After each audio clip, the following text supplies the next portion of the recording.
to last year's Full Disclosure Now event where we were roommates and took a road trip together. Now we're reconnecting to explore what she's been working on, meaning and the purpose behind Project 30, ISIS Consciousness, and where she sees the project going. We'll also discuss Gina's upcoming conference, Falling Consciously, the Continuum of Consciousness Evolution Conference Series, taking place online September 19th to 20th, 2026. Then, depending on some time, Gina may do a few readings for members of the audience.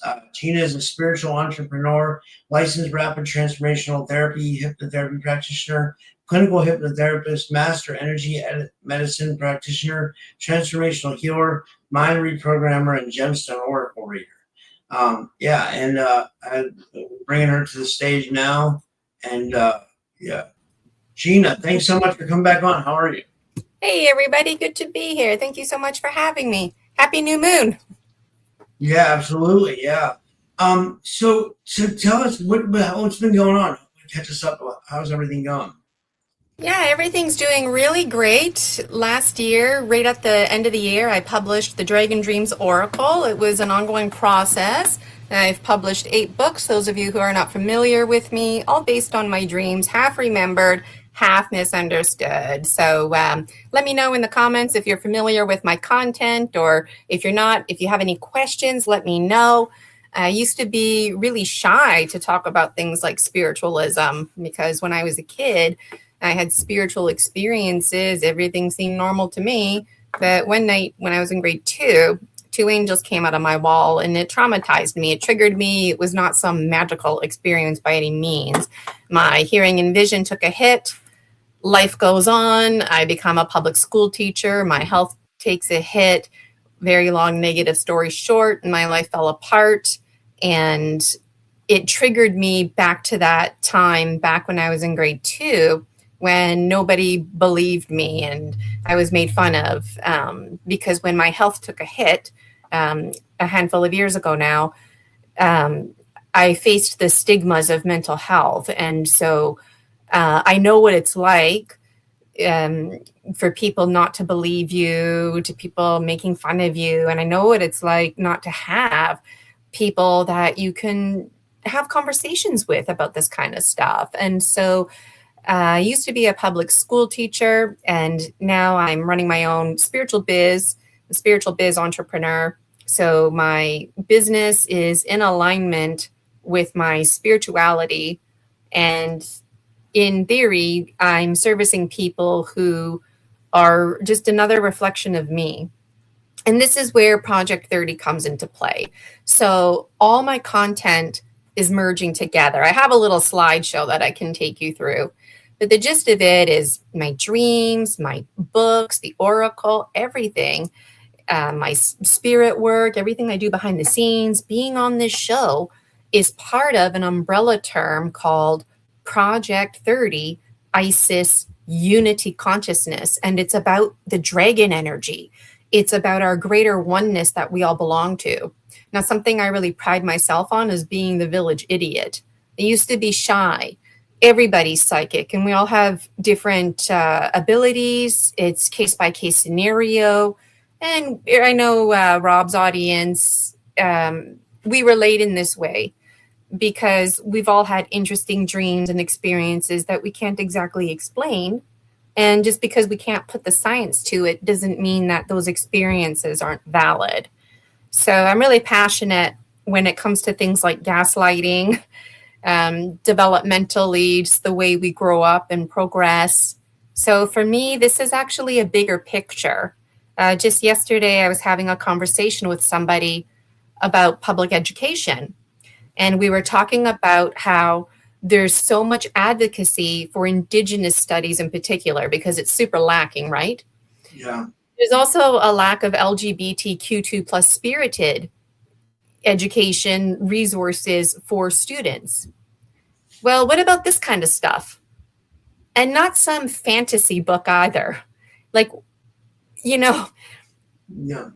This world hasn't seen anything yet.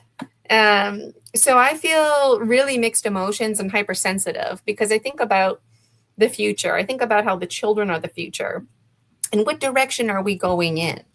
And so the dragon,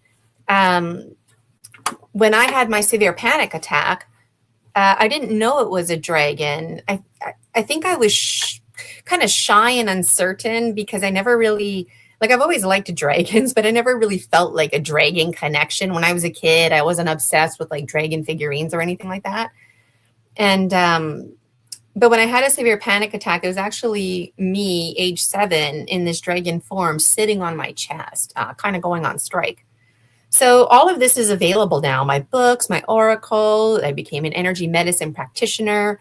A big part of that was facing my own shadows because honestly, I was scared. It's hard to believe, but I was genuinely terrified of ghosts and spirits and angels.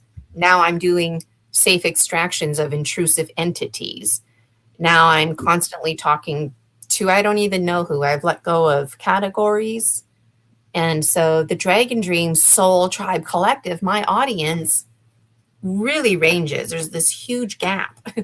There's folks who, they talk about this stuff all the time, whatever. Huge gap. Then there's people, they're just stepping into this. They're scared, they're alone. And it's easy to forget for a lot of us when we were like that. And a lot of us, we're still like that. We can't even talk to our families. We come on shows like this to connect. And so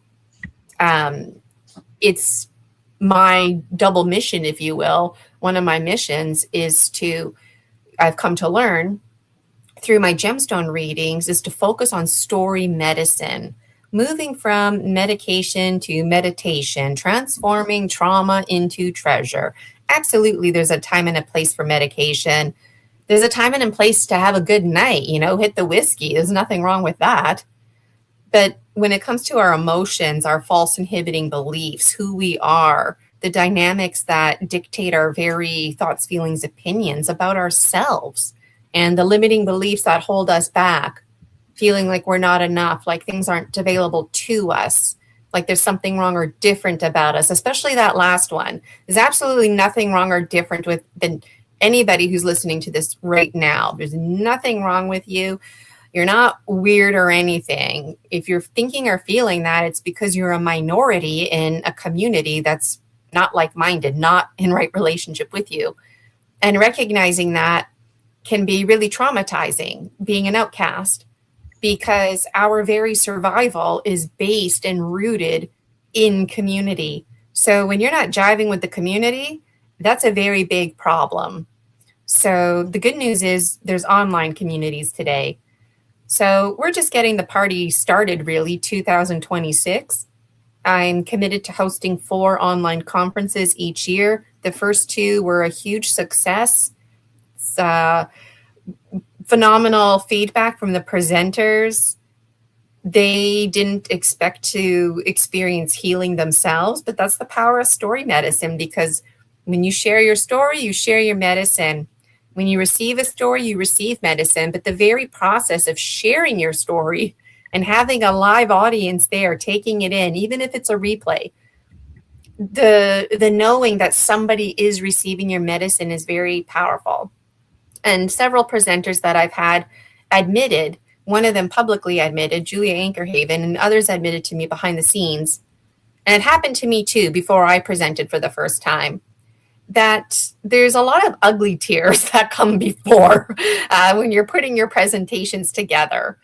Because a lot of people, when they share their story medicine, they just do it in nonchalant, chit-chatting kind of ways.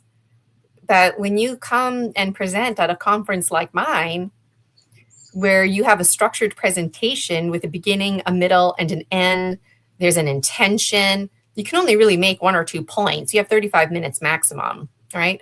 And the process of putting that presentation together in itself is extraordinarily powerful. And then for the audience to receive it.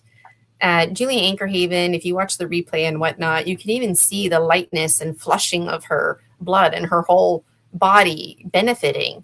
So it's really awesome. And even people like Julia, it's a really good example for me to fall back on, because behind the scenes, she helps me out with monitoring and whatnot. And so the first conference, I asked her to be a dragon speaker, and right away she was like, no. a very strong, firm no. But then the second time, I was pleasantly surprised. She was on board. She really pushed herself. At one point, I thought she was going to back out. But she persevered. And now, if you've been following her, all these amazing things are happening to her.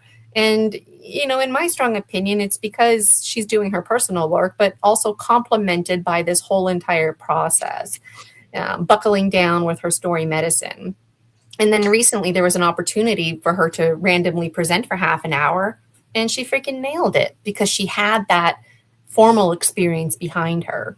So I'm also coming to realize that the platform I'm providing is for people just like Julia who are starting to make sense, get connections with their stories, and that there's a mixed match of people who have lots of experience, academic backgrounds, and then folks who have no academic background. And so this is, I lovingly invite everybody to come and dream with us. I dare you to dream with us. So come dream with us. We're your soul tribe, the Dragon Dream Soul Tribe Collective. We get you. You don't have to explain yourself to us.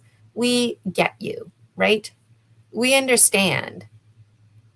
And when you're around other people, other dragons who are just like yourself, there's such a relief. You don't even have to talk. There's just such a level and comfort sitting in quiet and peace. And if you don't know that feeling, it's a really great feeling. So I'm just kind of behind here on the comments in the chat. But any questions or comments from you, Rob? Or maybe I'll show my slideshow. If you want to share your slideshow, that's great. I'm glad you're doing your conference. It sounds like a good. It's going to be awesome. Let's do your slideshow because that'll give you a good overview. Yeah. So I'll just put it on screen share here. Oops, wrong button. I'll add it as soon as you put it. It should pop up at the bottom. I'll add it.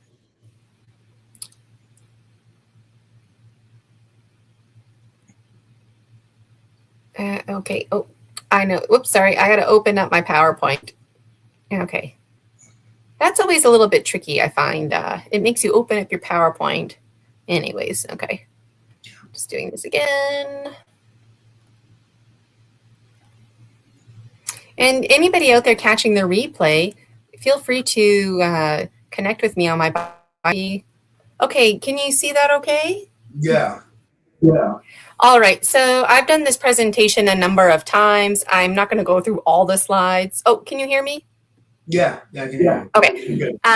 So I'm going to skip a lot of slides. Oh, go ahead. I'm coming through your speaker. I got to see what's going on. Let me see if I can edit the microphone settings. Let me hit reduce background noise on yours, and I'll hit reduce background. Oh, you got to pause yourself. Yeah, make sure you pause yourself. You mean mute or like? Mute. Sorry, mute yourself. Yeah, I got you. Okay, I got you. Yeah. Okay. All right. So Rob's muted himself. Hopefully you can hear me okay. So I'm not going to go through all of these slides. This is just a handy kind of multi-purpose presentation that I have here. So this is my cool little symbol, the Venn diagram. Huge fan of the Venn diagram. Like I said, all my content is merging together. And the umbrella term is Project 30, Isis Unity Consciousness. And yes, it does have to do with the Egyptian god Isis. And I'm still figuring it out all through dreams, half remembered, half misunderstood. And I invite you to come and join our co-dreaming ecosystem. Your soul tribe awaits you. Yes, you. This is a really fun picture. This is what the AI generated. I'm new to this kind of stuff here, so that was really fun. Anybody who's interested in speaking or attending one of my conferences, the topics really range. We talk about all kinds of things. If it's not on here, it's welcome to be on here. We talk about ghost stories, rules of the mind, bringing home missing children and missing soldiers. We talk about things like different star nations and much, much more. So I'm the Dragon Visionary behind it all. We've got some dates lined up, so there's always something going on. I like to hang out live. So if you wanted to host me on your show, reach out to me. I'd absolutely adore to be a guest. And I also host a show called Story Species, Story Medicine. And this is informal, where you don't have to like have a presentation. We just chat about whatever spiritual experiences you have, or your thoughts on esoteric literature, or an interesting dream you had. And my show is for everybody, so you don't have to feel like you have to have a background. And I don't challenge my guests. I don't investigate. If you use the language Angel ET, I use what you use. So please come on my show. I can't get enough story medicine, and it's important that I have diversity. This is just a little flash of the dates. The next conference, Fallen Consciously, Saturday, September 19th. So I published books. I also created a mini movie, two actually. The first one was called Lushing, and most of my dreams are light and fluffy, but I'm telling you, some of my content straight up makes me feel uncomfortable. And that's why I really pushed myself to speak out about it, because I'm realizing this business of me being the village idiot. I talk about things, I don't know what I'm talking about, but other people do, and so I really delight in this. So who are the Dragon Dream Soul Tribe Collective? Like, we take charge of our lives. Our lives aren't perfect, but we live consciously so we can die consciously. We don't believe for a second that contracts are permanent. So I get really passionate when I start talking about the Akashic Records. Just reiterating my mission here, that we're a story species, walking, talking trees we are in our own right. So if you'd like to be a guest on my show, initially I was targeting published authors, but I'm finding what's interesting is my platform seems to be a stepping stone. So folks who have been on my show have been published authors, but now I'm getting people who are not published, but what they're going to do is work with the transcript that YouTube defaults to creating. Because like I would tell my students when I was a teacher, talking is writing. So when you're talking, telling your story, sharing your story medicine, you're actually writing a book. It's just the style is talking style. It's informal.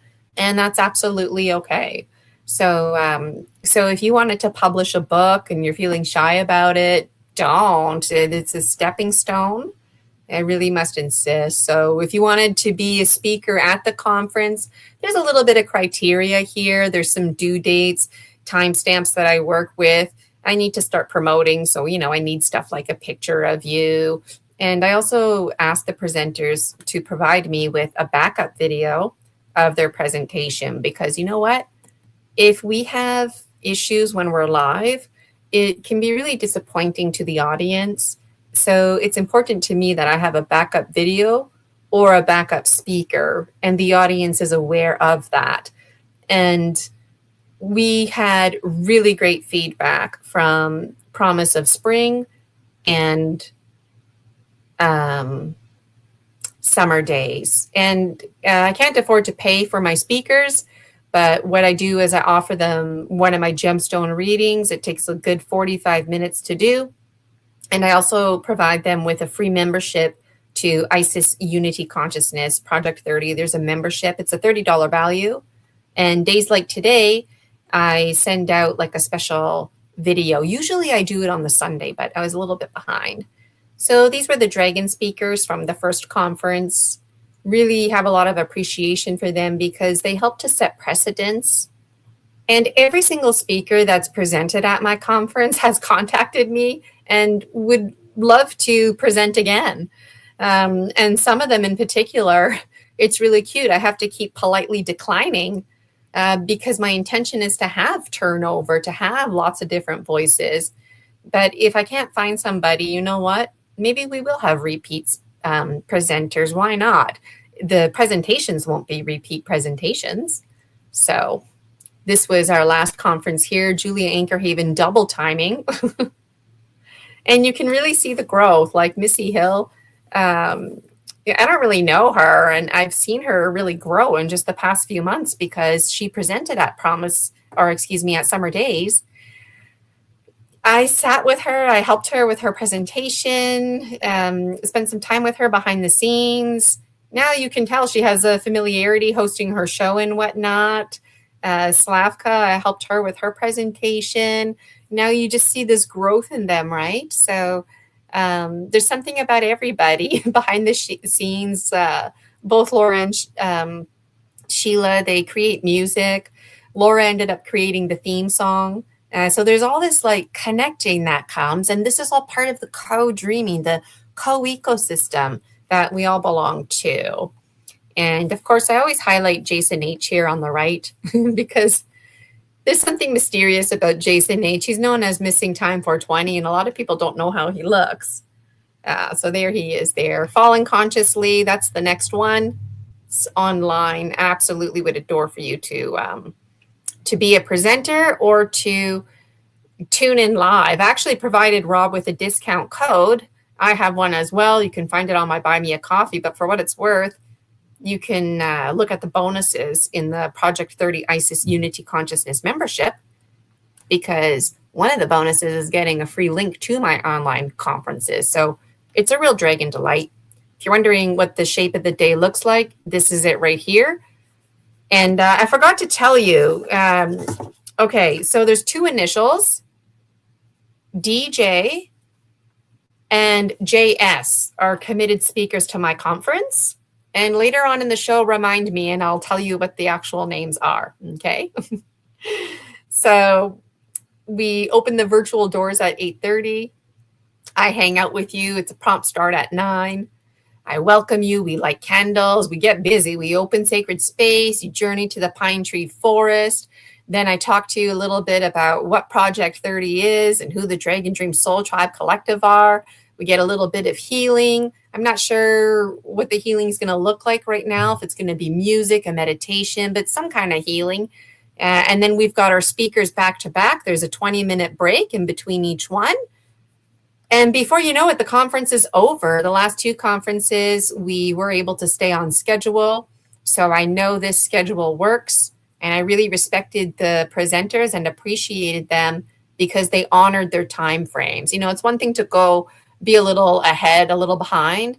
For me, it's completely unacceptable to be like 45 minutes behind and that kind of stuff, right?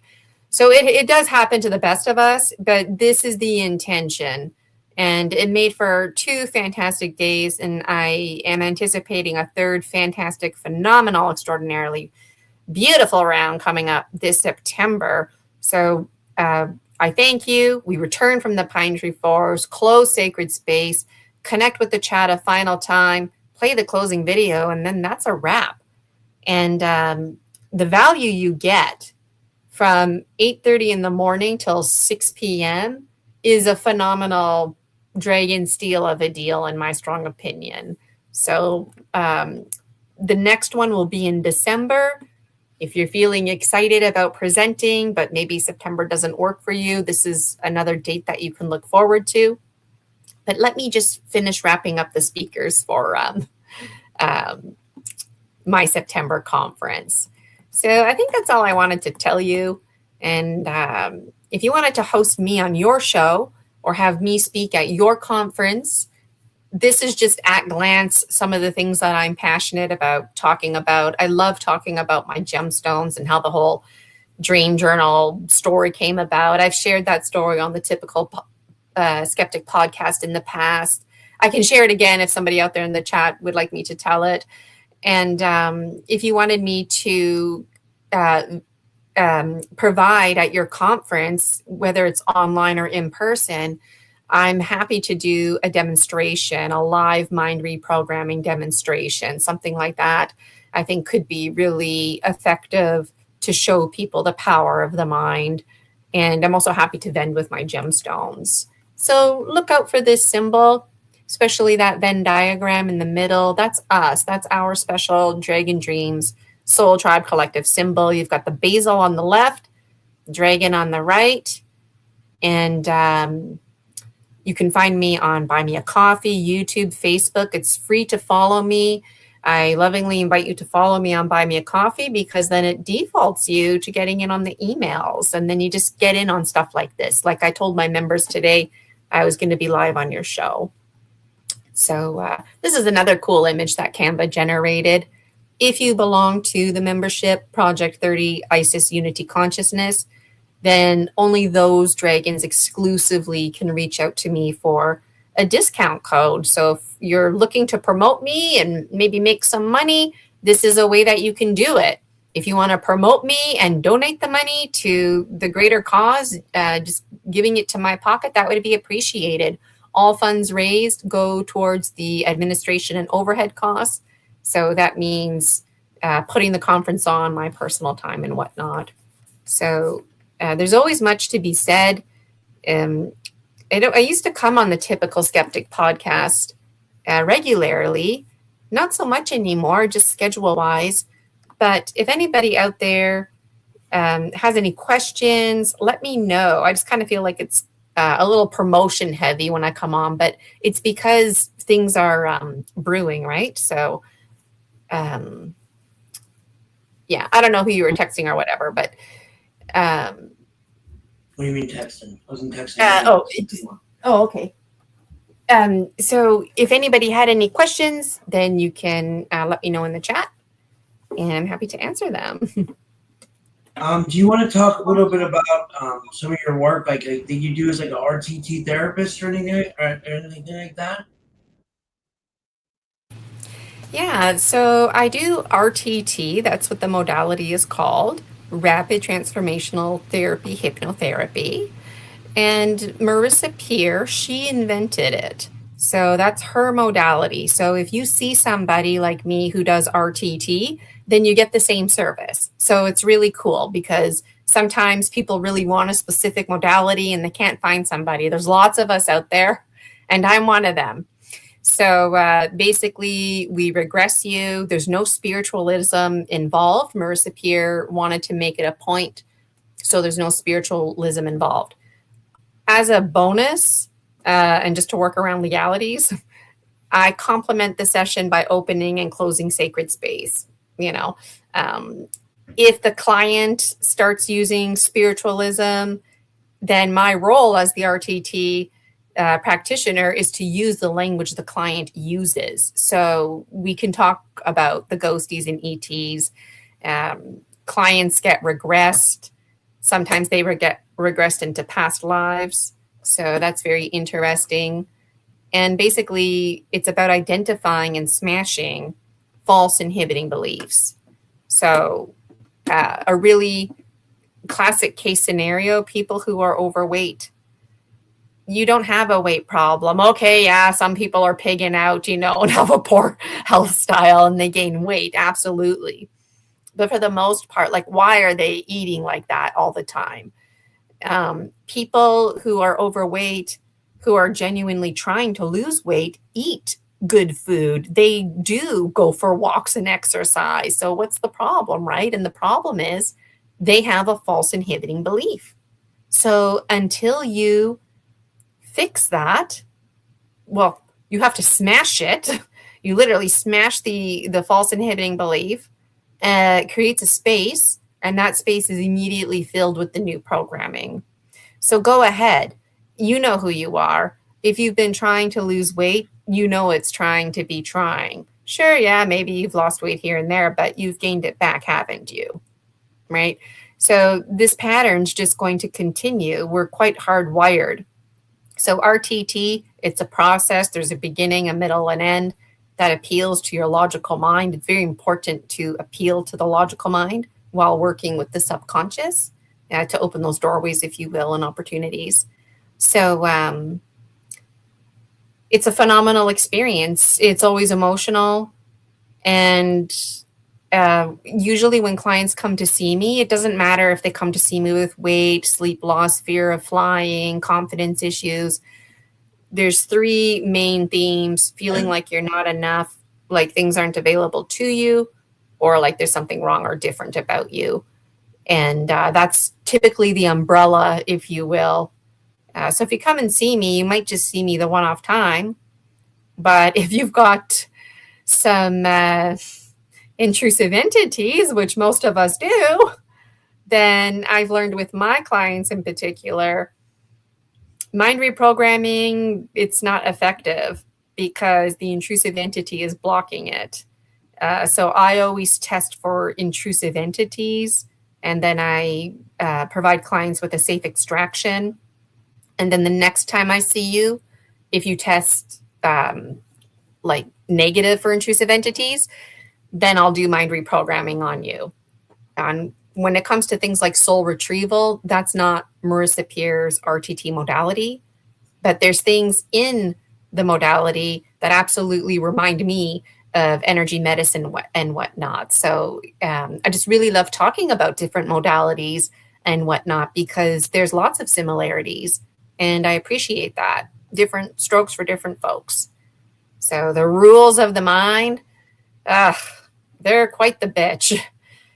But if you can get to know them and work with them, then you can live more consciously and you can make change. And the mind can only focus on one presenting issue at a time. So some people come and see me and they're like, I want to be skinny. I want to be more confident. This. And it's like, okay, pick one. So usually instead of focusing on the weight, we focus on the not enough, things not available, because like I said, that seems to be the umbrella term. The blueprint, if you will, is what we're after. And it's so fascinating because a lot of clients, they want to talk to me and get into their stories. And it's like, no. Like, I know I'm all about the story medicine. So when I'm doing my gemstone readings, that's when I dive into your stories, right? And we do talk therapy. It's awesome. Talk therapy is not going to transform you. So when you come and see me for RTT or energy medicine, it's not that I don't want to listen to you. It's that it's about your energy and your programming. So I don't really need to hear your story. I just kind of need to gauge where are you at right now in your life, right? And then I start doing my testing. And it's a beautiful thing.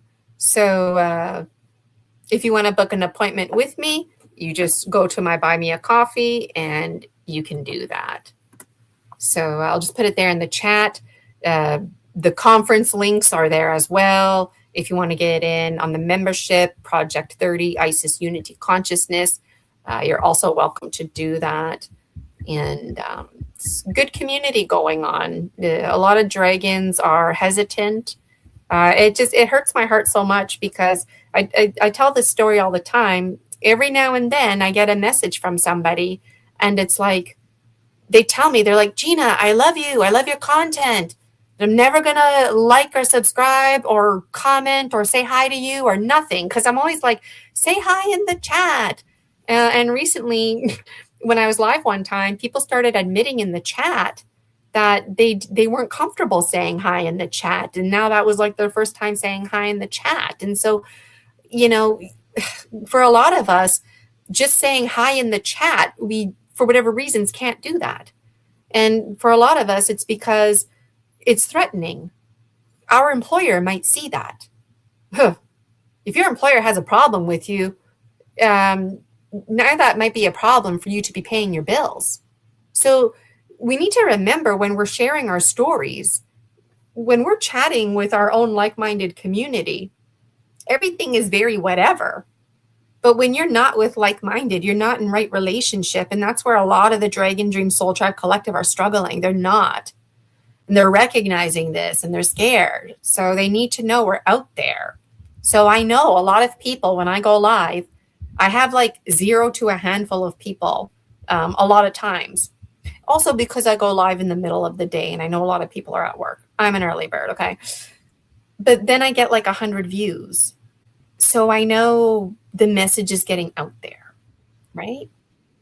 Yeah. So it really means a lot to me, even though I can't like see you, but I know, right? So I appreciate that. And I appreciate the journey that everybody's on. And I respect the journey that everybody's on. It's just, it's so refreshing to talk to people about things when there was a time where you couldn't, right? So, yeah. And I'm absolutely going to catch up on the comments there. I'm really behind, but hi, Anchor Haven and Hashhead, I see you. Yeah, it is fucked up. And thank you so much, Julia. Julia's got my back. She's always complimenting me in my conferences. Yeah, I just did my little slideshow. And I saw other people here. I think I saw Amy there. So it's really great to see you all. Now, how does ISIS tie into this? Like, what is the connection with ISIS? Okay, so so sometimes when you're dreaming and then you're like, that wasn't a dream, but it wasn't a lucid dream. So I was like daydreaming, and I was sitting in my living room, and in my peripheral vision, because not seeing is seeing, this is the duality that I work with. My cat Rosie, she has a lot of white fur, so I saw white. But then all of a sudden it got up and it was huge, and it was a big giant white tiger with big giant copper eyes in my freaking apartment. And I felt no fear. And typically, like an experience like that would freak me out straight up. I have a little bit of a rule. It's too much for me to see, and it's rooted in that angel experience I had. So if any ghosties want to connect with me or spirits, I can't see you. That's basically how it works. It's better if I don't see you, but I need to have an awareness of you. Otherwise it's freaky. And it's good, even like just sharing that is really healthy to share. So this big white tiger just came up to me and reinforced like a dragon energy, which was confusing because it was a tiger, not a dragon. And then I had a dream before that where there was this brown woman wearing an orange dress and like orange, I don't know what it's called, but like the part that goes over the head that the women wear. And it was Isis, the Egyptian god Isis. And she just looked like a normal human being, but wearing the orange. She didn't have fancy makeup or anything. Very beautiful, but those distinctive copper eyes that the tiger had, it was like a match. And she was in my kitchen in my condo making some kind of buns with ham and cheese. And I thought it was weird. I don't know why, but in my dream, I was like, I thought you didn't eat ham. I don't know why, but it wasn't about that. It was some kind of sticky bun. And in my dream life, I don't eat. So when there's food that's present and I'm smelling it and eating it, it's around me, then those are the clues, at least in Gina world, that I'm experiencing more than just like the everyday kind of dreaming world. So she didn't even really talk to me. It was just a knowing that it's like, I'm here for you and you belong with us. You are us. And this dragon business and my content and my dream life unfolding. Like I said, a lot of my content, it's very light and fluffy. Some of it is very heartfelt, special messages from spirit guides, lots of empowerment. But then there's this part of my dream life that genuinely makes me uncomfortable. And in my dream life, I actually talk about Jesus in one of my books and Moses. And that made me very uncomfortable. And then I talked about Isis. That made me very uncomfortable. I talk about this ancient society. It seems to be Egyptian, but it's like pre-Egyptian, like before the Egyptians, like the Egyptians' great, great, great, great grandparents. And again, my content just makes me uncomfortable, but I felt like I needed to share it. And so Isis, to make a very long story short, is connected to this archetype of mine called the Purple King. And he's very powerful. And a long time ago, everybody loved and adored the Purple King. And there's this big story behind it because his parents tried to murder him when he was on his third or fourth birthday. They tried to drown him because they wanted a girl. His parents were assholes. And the older brother, he was trained not to like his little baby brother because the older brother was the brother. And anyways, it's just like stupid story, right? And they would humiliate the Purple King because the colors were red and blue. But sometimes in the laundry things fade and blue looks gray. Red starts to look pink. So those colors, purple, gray, pink, blue and red get mixed up in the laundry. Those became like um, a way to shame the baby prince. Like, you don't belong with us, so you're wearing a different color. Like, just real asshole parents. So, anyways, this big story that unfolds, and by the end of it, the Purple King returns, and everybody loves him, and the big brother is actually the one who goes on a search for his little brother, because there's cats in the story. See, now one story leads into other stories, right? But there's these cats in the story that used to live with the Purple King and his family.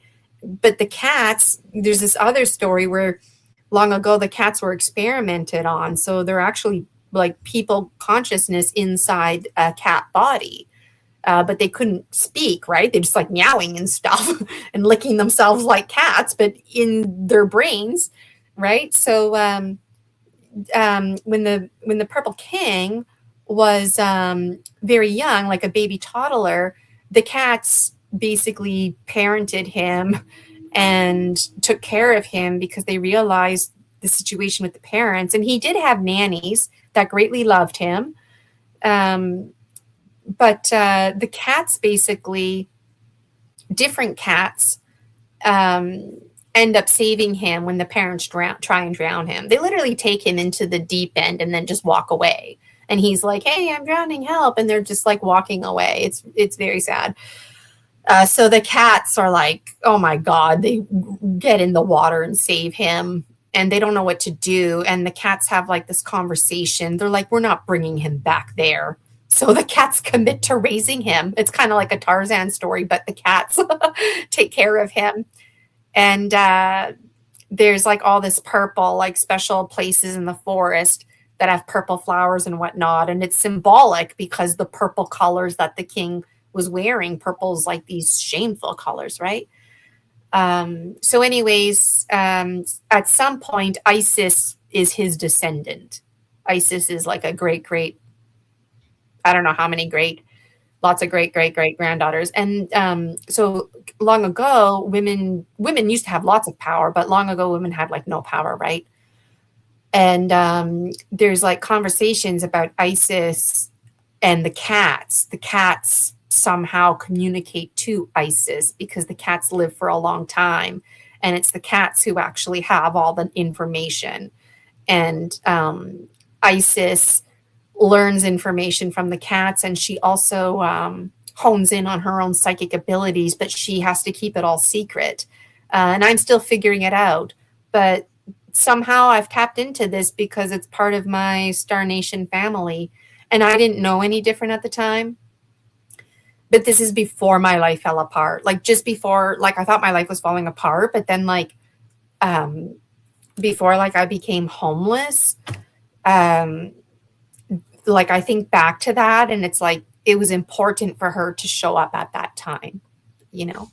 So and it's just such a beautiful story about the Purple King. And I talk about things like Moses splitting the water. Did he split the water, or did the water work with the situation? Did Jesus walk on the water? Or did the water and sea folk make it possible to create like a solid space for him to stand on? So in my dream life, the elemental world is very alive. Mountains move, trees walk. But in stories like where Moses splits the water, I don't know, is there some forbidden knowledge going on there? And then there's other stories that make me uncomfortable because I don't remember if it's before Isis is born or after, but I think it's before. They were doing like soul transmigration. So they were transferring consciousness, and there's like bullies that want to have all the power basically, right? And they want to live forever. So they make you feel special, but really they're prepping you because they're going to be taking your body, right? Well, it gets to a point where they get obsessed. They want every single body for themselves. So your body, yeah, that's not your body anymore. That's their body that they're going to be taking. They want the picking and choosing. So there's like this uncomfortable storyline where in the temples, um, there's like all these mummies, right? Um, and that's what those mummies are for. It's because when these elite folk, these bullies, need a body, that's their storage place, if you will. And there's gaps in the story too, of course. And this is all based on dreams half remembered, half misunderstood. But like some of the stuff talks about birthmarks on the body. And because people had to cover up, this was a hot climate, right? So you want to wear something light, so you're not getting sunburnt and whatnot. But people were covering up more than they needed to be. And in my story, it's like men and women could only show their eyes. And nobody even really knew what a body looked like anymore other than their own. And they made the people feel like there was some kind of religion and respect attached to it, when in truth, at least according to this storyline, I'm not saying this is all literature, this is one story, okay? But in truth, the bullies don't want anybody to know what anybody's body looks like, because when they take your body, you're going to recognize them, right? Even if they change the face a bit, you might recognize a birthmark or something like that. You might recognize the hair. We all have distinct, like at glance, we all look the same, but we all have features that if you look, you could identify somebody based on their body. So, there's like uncomfortable content that I have. And when I published my story about the Lushers, things really seem to escalate. And so there's like a sense of urgency with timelines, and there's confusion, and even like the dragon, like, I hear so many stories about dragons fighting and being ferocious. And it's like the dragons I work with are very primordial. They're quite peaceful. And they're actually the very first bacteria, mycelium, the very first dog monkey folk, really. So anyways, that was a lot of storylines in there. So yeah, Isis, and out of the Egyptian goddesses, I mean, I've always liked Isis, but I always thought I would connect with Bastet, is that her name? Because she's associated with cats. So, Cool. Yeah. Yeah, and so the color orange is really special to me because of the orange outfit that she wore in the dream, and the copper eyes. So it's really special. Yeah. This is cool. I mean, maybe I can ask you one more question, and if you want to do a couple readings, like you can if you want. Let me see here. So when we're talking about the ISIS 30 project, like what inspired that, and like where tell people a little bit about like what it looks like is as like to live it actually every day, rather than like more than just like a spiritual concept. So my books, my oracle, everything, it's merging together. So right now where I'm at, I'm hosting shows, I'm on shows like this, I offer services, you can buy the books, the oracle. So I'm spreading the word. This is stage one, if you will. My gemstone readings are a huge part of Isis unity consciousness. There's that key word, unity. So we're supposed to unite through our story medicine, not through our differences and things that we fight over. We're supposed to connect through our story medicine without getting hung up on categories, so we can find some common ground where everybody is respected and we can stop denying ourselves. We always deny ourselves. We don't need to be doing that. There needs to be space for this, just like I was saying, in public education. So we need to make the we need to make the unfamiliar familiar. Like when you watch the news, this kind of stuff should just be part of the news. Positive, negative, ET stuff, spiritual experiences, you know, this should be like your children should be coming home from school with books about ETs, not fantasy books about ETs, but like an actual book where it's like a true story that's documented and we talk about it, that kind of stuff, right? And it is getting there. So the way my understanding is that it's going to work is that there's 30 of us and we work as one big group of 30. We work as two big groups of 15. We work as 6 groups of 5. Like we always break up, 15 groups of 2, break up, get back together. And we do exactly this. We normalize it. We bring community together. We create safer spaces. So me financially, I'm a bit like I'm offering the conferences online to reduce the cost and to try and connect with more people. I'm striving to connect with more people. So, and it's all about quality. So this isn't for people who, want to get into gemstones and oracle because, they think it's cool. They want to know who they're going to marry when they grow up. Like, no, this is for people who are living and breathing everyday experiences. When I say Dragon Dream Soul Tribe Collective, it is not a coincidence you're feeling what you're feeling, or, a lot of people, they look into my eyes and they comment, my eyes are hazel, but I've been told they look copper. They change colors because they're hazel, right? So it resonates with me greatly. I've always been one of those people just tell things to. It's been happening my whole life. So it's predicted in my book series that eventually, when things are flowing a bit more, there's going to be more in-person conferences. And that's going to be important because they're going to be / workshops and huge connecting healing as well. So I'm really excited about it.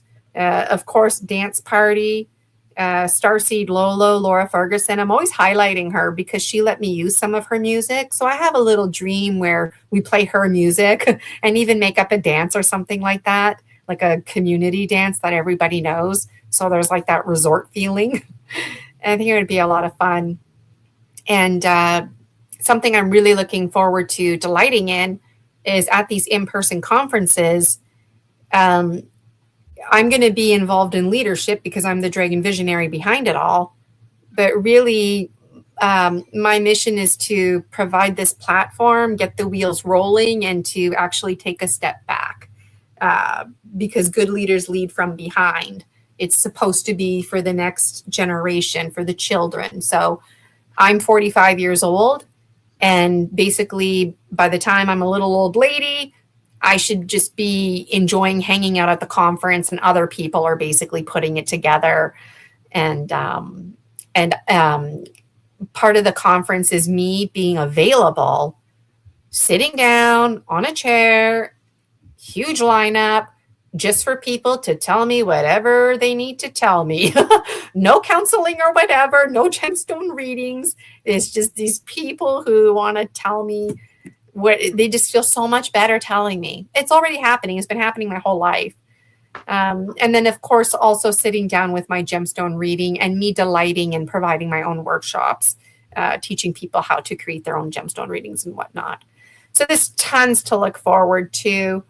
And it's a real delight. So I have this little note here so I don't forget, but I have 2 speakers committed for the September conference, and the initials are DJ and JS. So just remind me later on in the show, and I'll tell you their real names.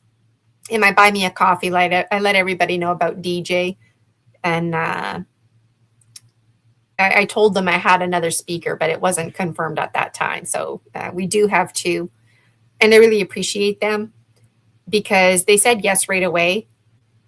They basically they said yes. Then they were like, wait, let me check my calendar. And it flowed. That's the pull energy I'm talking about.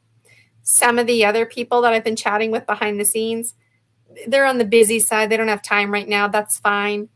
But I had an awkward conversation with multiple people last week because they basically wanted to know who else is presenting, how many subscribers do you have? And I thought, I don't think we're in right relationship. You know, I'm looking for people who genuinely want to share their story medicine. So if you're looking for a platform to share your story medicine, I am hopeful to have a mix of people who are really popular, but I'm also hopeful for a mix of people that nobody's ever heard of, right?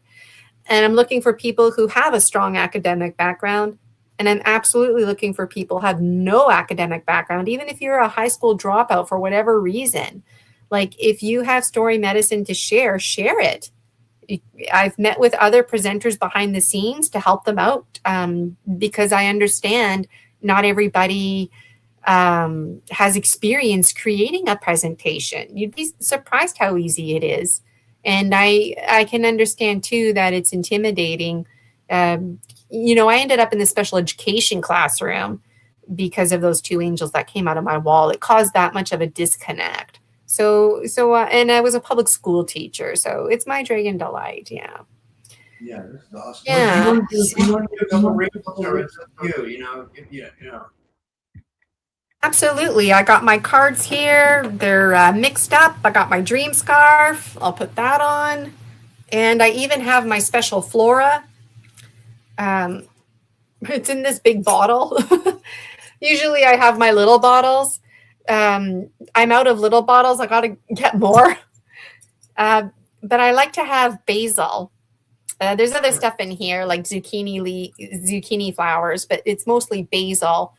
And it doesn't matter what you use, but when it's the full moon, I like to connect with the dragon energy because I know dragons really like basil. And the moon, for me, it doesn't matter what color it is. For me, the full moon is always green. And I don't know why, but it's connected to the green heart chakra, the green pine tree forest. So it might look a little funny when I'm doing it, but I don't care. Take me for who I am. It's going to be worth it to get the basil. And if you want to make a contribution, maybe do it on Rob's. We talked in advance about sharing the money.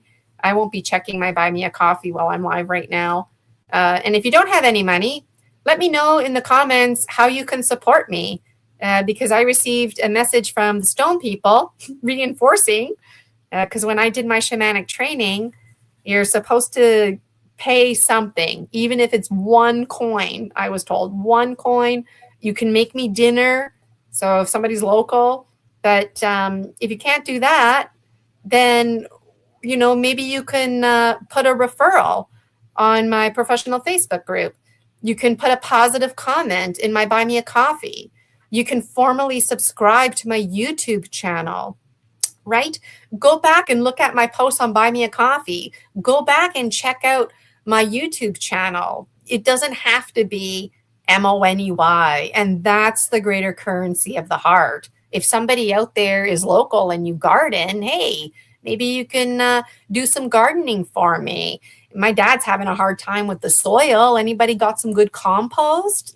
So this is just lots of ways. And just so you know, this is made with straight vodka and also herbs and basil straight from the backyard. So it's also like my personal time. I say prayers and special messages. So do you find basil to be really strong for like the spiritual world? Like, is that what it is? Is that why? Well, actually, I just always loved basil. I don't know, like a lot of people love basil, right? I come from an Italian family. Basil is just always basil and parsley and garlic, right?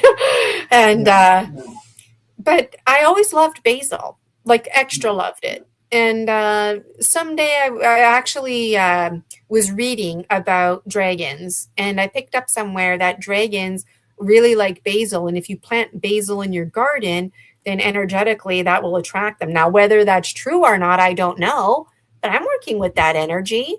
And you know what? If I am a dragon, then I think it's really cute and appropriate and amazing synchronicity that this dialogue unfolded, right? So Absolutely, absolutely. maybe I'll Yeah. just be quiet for a moment and let Rob talk. And Oh, you're good. You're hi, good. Curious Call, I see you, and Anchor Haven, Rainbow Flame Wizard. Good to see you Um, all. we got a couple people who requested readings. So there was well, the first one is from Anchor Haven. I guess we could do her first, and then Okay, sure. Yeah. Uh, hey, Caleb and Prime Reaper. I see you there. Prime Rapier. Let me know if I'm saying your name right. Amy, always good to see you. I used to see you regularly last year. I would go live every Saturday, and Amy was one of the regulars. That was a lot of fun. I would do like breathing and stuff, and we would sing out the vowels, short vowel, long vowels. Um, I've been doing voice yoga behind the scenes. Today, my voice is very squeaky. um, and I see Soul Serpentin. Good to see you. All right. Made a Facebook post about Unity Consciousness. Woohoo. Thank you for doing that. That's cool. Hashhead, good to see you. And you saw an owl last night. I wonder what color it was. Owls are so beautiful, but it's like they can be foreboding, right? They tie into the abduction phenomena. Like a lot of people that when they get abducted, they see owls. Like I remember one time, me and my ex girlfriend, we had a really weird experience with owls, like or with an owl. And then I read about it. That it's like common for people when they see deer, owls. When people get abducted, I don't know. It's like a screen memory type thing. Yeah, I've even heard stories where the owls are the ETs. That's how they look. We think that they're owls, but they're not. It's actually an ET. Wow. But on the literal level of snake, owls can be foreboding because they can see in the dark, and they're predators, respectfully. So it's freaky because you don't see them, right? Same with eagles. Eagles don't see in the dark, but you don't see them. But then, like the owl, they see the crow nest, and the crows know what's coming. The crows can't see at night, and the owl goes at night to the crow's nest. And they are silent killers. You can't hear them. There was an owl on the telephone line, and I thought, what the hell is a big fat black cat doing and how's it balancing? It was an owl. And when it flew away, my mind almost made like a sound, like, because the familiarity of a bird flapping wing sound, but it was completely dead silent. And I was like, whoa. They can be scary. Like I saw this one video one time about how it was like dark and they were like focusing on this pond and he flew in and he just like trampled a mini baby duck. Right. Like they're Wow. that's what's crazy. And I know you get into this too in your books, like about like the world we live in and like how crazy it can be as far as like predator versus prey and stuff like that. It's like it's sad, but it's like everything here has to exist, right? You talk Yeah, about and in my book series, we do talk about that. We talk about like because I believe in life lessons. I believe in that. Some of us learn the hard way, but why do life lessons have to be so hard? There needs to like there's in my dream life, I investigate. Like I come down to planet Earth. That's apparently why I'm here right now. So there's people on this planet that like they're in trouble. They're in big trouble. Yeah, I'm reading comments about hash. I smoke a lot of dope. I love marijuana. I use it for spiritual purposes. I put a lot of marijuana when I'm doing despachos, full moon, I'll just toss it in there. But I also smoke it too. I use it medicinally. And I do like to put some hash in there every now and then. When I'm servicing clients, though, I'm like completely sober. It's not something that and if you're hanging out with me at the fire at a conference or something, you can definitely find me smoking some joints. Yeah, in this business of contracts. So thank you so much, everybody, for participating in the chat. Yeah, I guess we could do Anchor Haven first. She's I put it up on the screen. She just wants a general reading, I guess. Yeah, I'll pull a card. I'm sorry, I was getting caught up in the comments. Okay, I'll have to check your comments there. Oh, and let me take it off screen share. Sorry, otherwise you won't be able to see the car. Not screen share.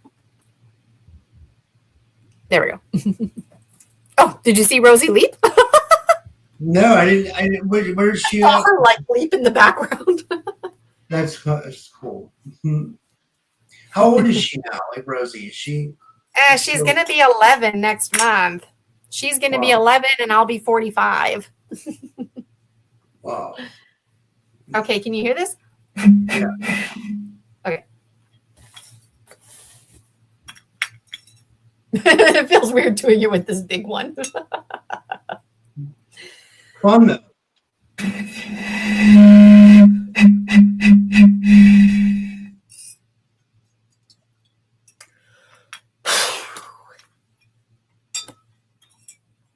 Okay, Julia.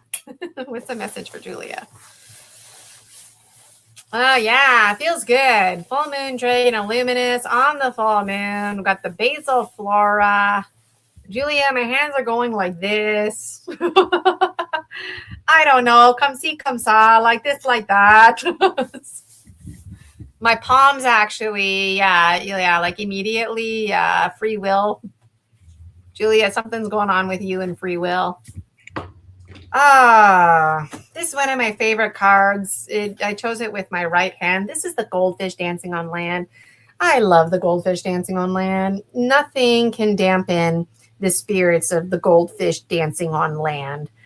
I don't know, Julia, if you're familiar with the goldfish dancing on land. There's a number of stories, but ultimately the goldfish dancing on land inspires all of us to laugh off life, to be a bit more lighthearted about things, but also, this business of shape-shifting, you don't always have to shape-shift. You might just have to change your perspective, because the goldfish shape is also the place where you put the key. It's the lock. So this is reminding you that you are your own answer. You don't need a key to get in the door. You are the key, but assholes will have you believe otherwise. And it says here, the key is remembering there is no key or locks or limits to the journey of the mind. And there's quite a grotesque story. I don't know how much time we have today, Rob, but I tend to get into stories. So just let me know if we need to be moving it along. Oh, go ahead. Time to be moving it along? No, you're good. You can. Oh, okay. So just briefly, the goldfish dancing on land was like, there was lots of folks down here, but they weren't like consciously aware, like the goldfish. Developmentally, they were like reptilian, small furry animals, not even really. And ETs came here. And basically, the goldfish understood energetically that they were safe, peaceful ET folk. And he also understood that they would die. They didn't understand this planet, what food to eat and whatnot. This was also before the time of the moon. So during the day, it was scorching hot. And then at night, it was freezing cold. So these ET folk had to live underground. And it was the goldfish on land who taught them all the secrets, tips, and tricks. But because the goldfish, the people had to live underground, the goldfish would stay above the ground and just like parade around all day and make them laugh and do silly things. But the point is he would do things where it was like there was food that they could eat, right? So then at nighttime, they would come out and go to those places. But the goldfish dancing on land was obsessed with shadows and understanding time and space, because he had an awareness that the world was moving, but he like couldn't prove it or anything. So he started putting all of these big stones to follow the shadow. So arguably, like when you see stones in a big circle, that's the goldfish dancing on land doing that.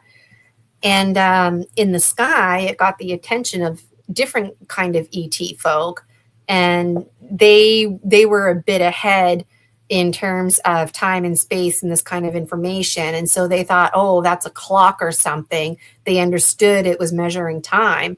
So, and also the goldfish that dances on land can go in. He's more of an amphibian, in and out of the water. It's just such a delight to tell all of these stories. He needs shadow, so it's important for him to have like lots of places where he can find refuge. So that's another reason he would like sit in the shadow, and then when the sun would move, he would like go sit in the next shadow. And anyways, these bully ETs came, and it was really hilarious because at one point, they were bullying the goldfish on land for information, and he wouldn't give it to them. And he was like, you know what, if you've been spying on me, you should know all this information. And he was genuinely upset that all of this time folks were spying on him. And so he was genuinely thankful that he was dramatic and everything like he was, because he really liked entertaining people. And so it's quite the grotesque way this scene ends, is that the ETs throw him on the land and they dehydrate him. They deprive him of water. They deprive him of shadow. And at some point, the goldfish dancing on land dehydrates. And in the dehydration process, his tail and fins start curling in. And he's like, ooh, like, smells good, right? It smells like fish jerky.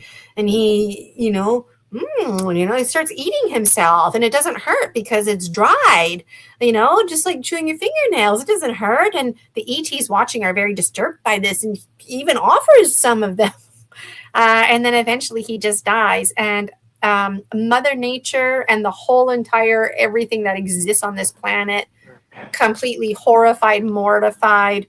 And going back to the color orange, the goldfish is like very orangey looking. And to honor the goldfish, the first fall came into effect, and then the first winter was followed. So, in the fall, the leaves change color. That's to like bow down in respect to the goldfish dancing on land.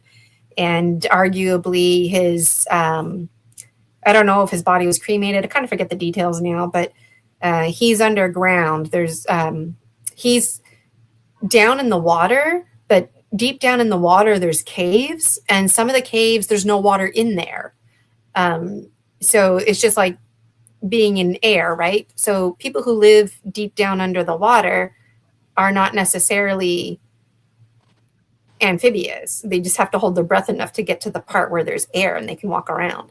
So anyways, this is just like really, there's so much to be said about the goldfish dancing on land. And as I was talking, I was making connections about Julia, because I know that Julia is working with sea turtle energy like a lot of us are right now. So keep shining your light, Julia. That was a really big one, I know. You're the key. Don't let anything dampen your spirit. Wow, that was great. I'm going to move to the next one. That was amazing. The next one is Curious Call. And let me see if I can put it up. There we go. Okay. And I think she's just reading. Yeah. Curious Call. Okay.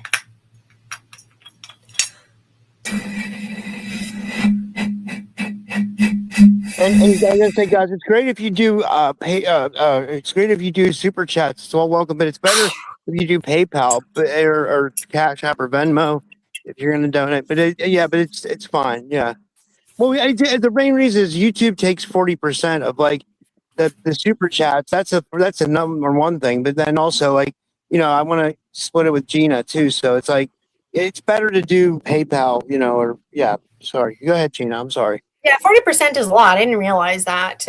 Okay, yeah. So this one here, Curious Call, was chosen by, this is coming from the Feminine Fire, okay? And you're being reminded to sing your song. You might not even know your song, but there's archetypes and aspects about you. So like Myself personally, I'm the rainbow in the dark. I'm the heart that knows my part. I'm the goldfish dancing on land. I am the snake who uses my hands. This poem spontaneously came to me. So that's how I knew it was my song. So you've got a song to sing. There's images for you to work with. So start meditating on it. If you already have something that you're working with, you're being invited to make it more formal. And then you're being invited to sing it. This it doesn't mention it here, but anything to do with singing, songs, harmonization, that has to do with the wise and well whale and orca elders. So if you're feeling uncertain, you don't have to worry about getting hung up on words because that's the point of the wise and well whale and orca elders. They know what you mean. They'll help harmonize things and smooth things over your song. And your song has to do with your whole entire life, past lives, since time primordial. The concept of personal energy signatures metaphorically linked to music and identity. So listen to music, not just guitars and pianos, but nature's music, birds chirping, grasshoppers, cricket sounds, all of that. And pay attention to your body. If you're thinking for a second, wait, I think that chipmunk barking sound is like part of my song. It is. That's the communication. And let us know. Keep us updated with it. And this is card number 43. Well, So I like your deck. 3 is 7. Your deck's really cool. When did you publish that? Recently, or? I published it December 2025, but it's like a 2-year-old deck that I've been working with. And it had the original. I used to have cue cards. Julia, your card was 26. So 8 energy, infinity. Oh, remember I was going like this with my hands? Oh, infinity. Okay, that was a cool little connection. Yeah, these images come straight from my dream journal. Wow. No AI. And if you purchase the Oracle deck, some of them you can see like a glare from the camera. So, okay, yeah, on the literal level of snake, it's a glare from my camera. But in the process of making these, I was cropping that glare out. And something told me, no, Gina, don't do that. Because it's a ghost, a spirit, some kind of ancestor that only the dragon client would know, presenting, connecting to them. And I did stamp each card with my bloody tampon. So that's really special too. You might not notice it when you look at it right away, but when you work with the Dragon Dreams Oracle and then you start noticing this stuff, it just, and even the colors, like I recommend using a strobe light or having a lava lamp or something like that, because the gold kind of glitters and it's just, let your senses guide you. I provide a little booklet. Use it, don't use it. It's whatever you are resonating, Yeah. So hopefully that was helpful. Yeah, it was. And then we got one more. We got one more is from Rainbow Flame Wizard. I think this is Arno. I'm pretty sure it's him. Yeah. And somebody said that they shared Isis Unity Consciousness. Like, who was that? Because I can give that person a reading. Remember what I said. If you can't make a money donation, like, what else can you do? Let us know in the chat.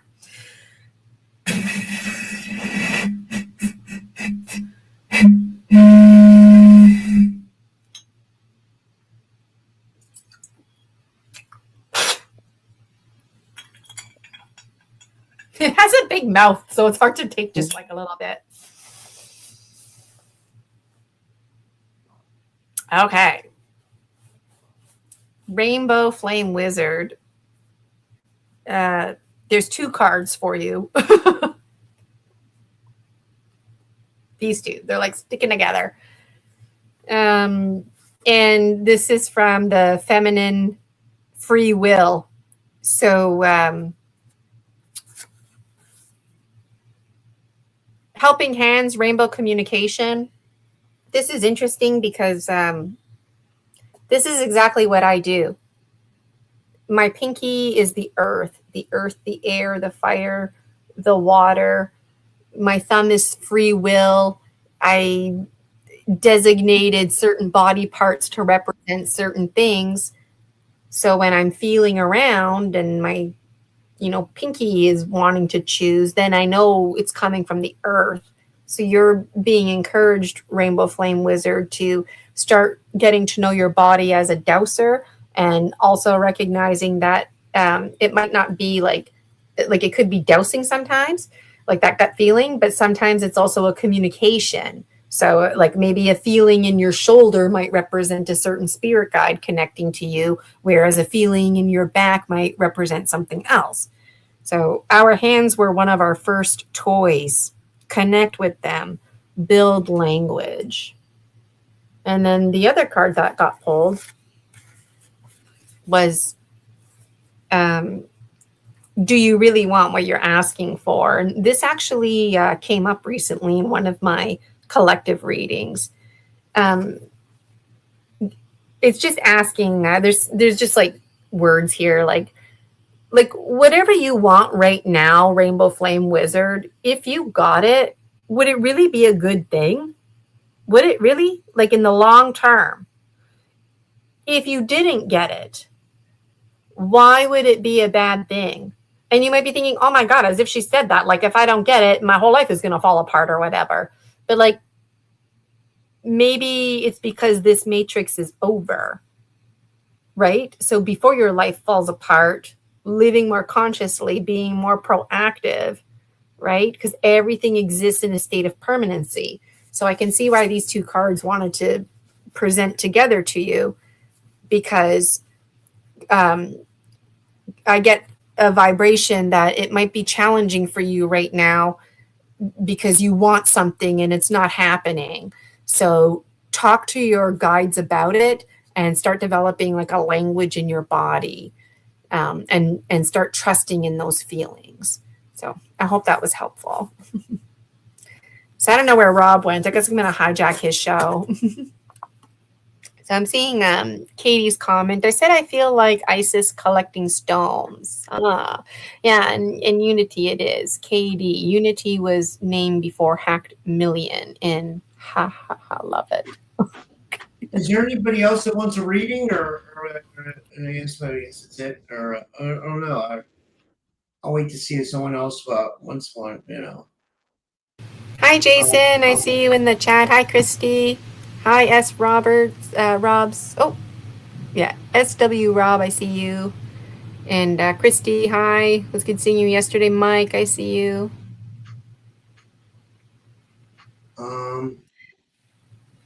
We have one here. There we have Nathan and Mike want one. So we got Nathan Persuasion. So I would like a reading, please. Yeah, hi Nathan. I remember last time you got one. So it's nice when people are returning, and you get to know the deck, and the deck gets to know you.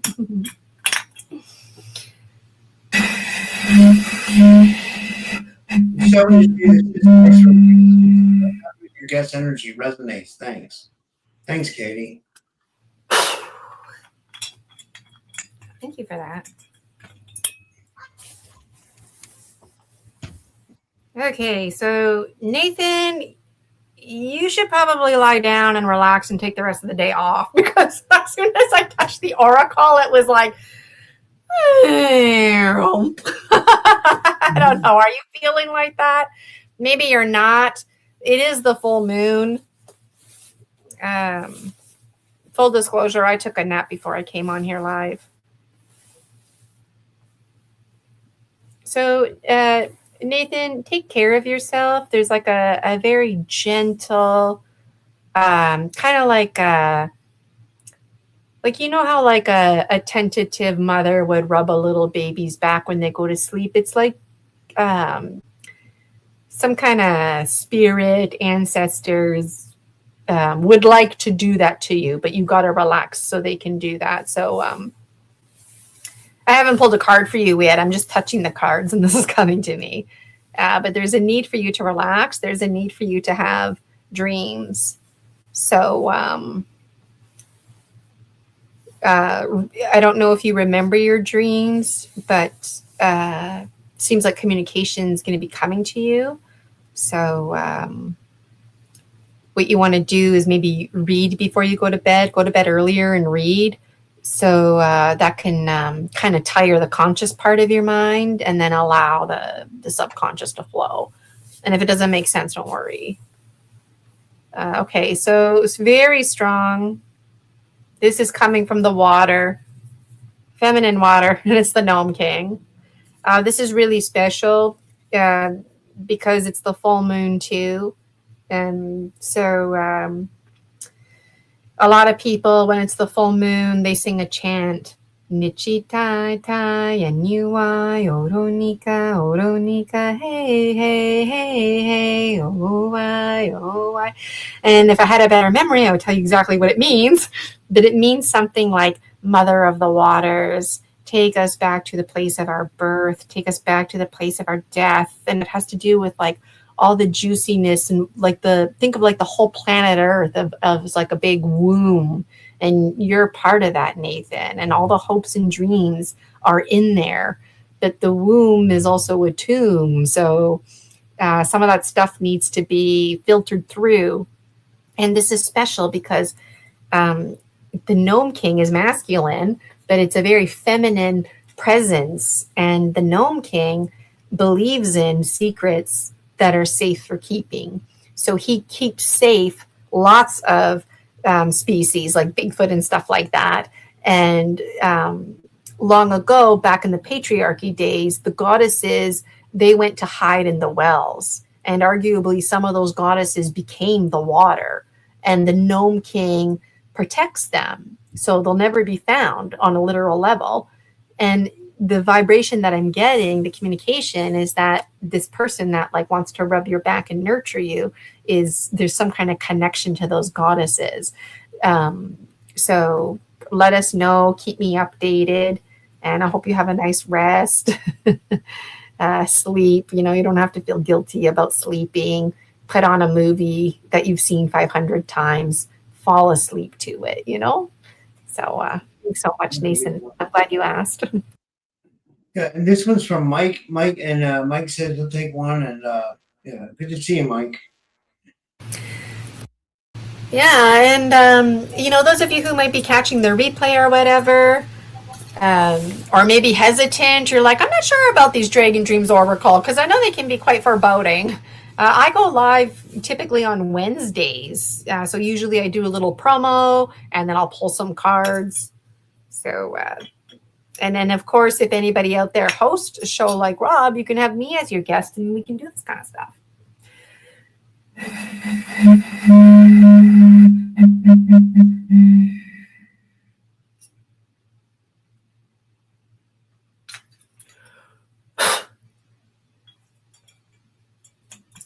It tastes so good. I don't drink this, but I just love it. Anybody else out there ever put basil in vodka? Okay, you too, Mike. You gotta rest because that rocking feeling that I was getting is like there too. You need to rest. Let me just sink into this here. What's a special message for Mike? All these cards. Oh, okay. My masculine hand. Yeah. So, Mike, you're looking for something, aren't you? Okay. My index finger, got my gloves on. The earth, the air, the fire, the water. This comes from the masculine water. Once upon a time, pets are family, sanctuary, responsibility, and accountability.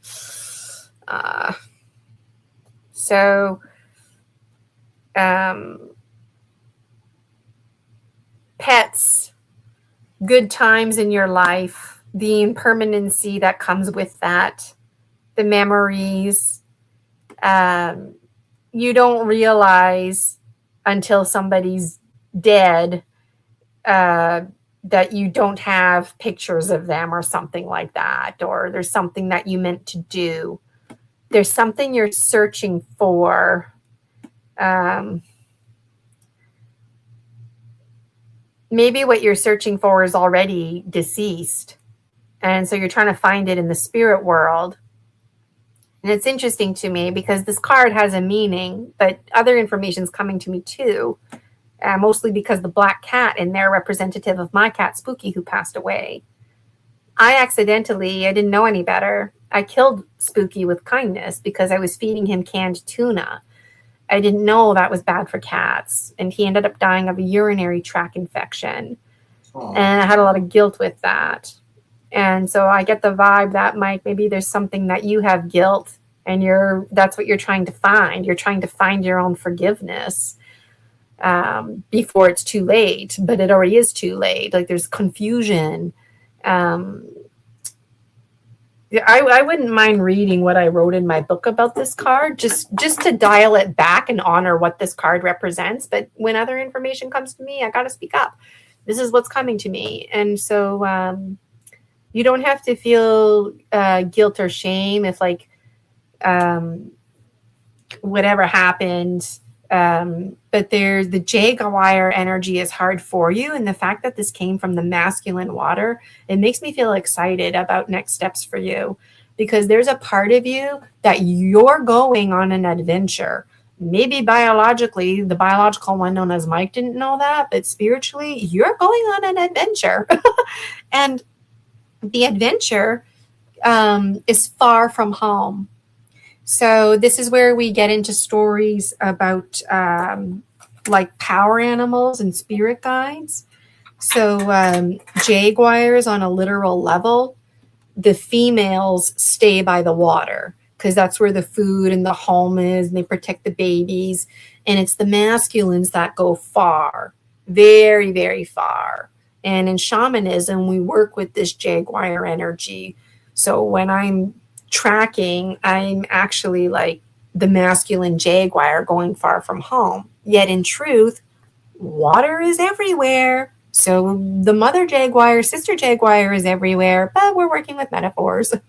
So you're going to be with the big boys now, and that might be intimidating. But let me read what I put. It's card number 44. It's a really special card.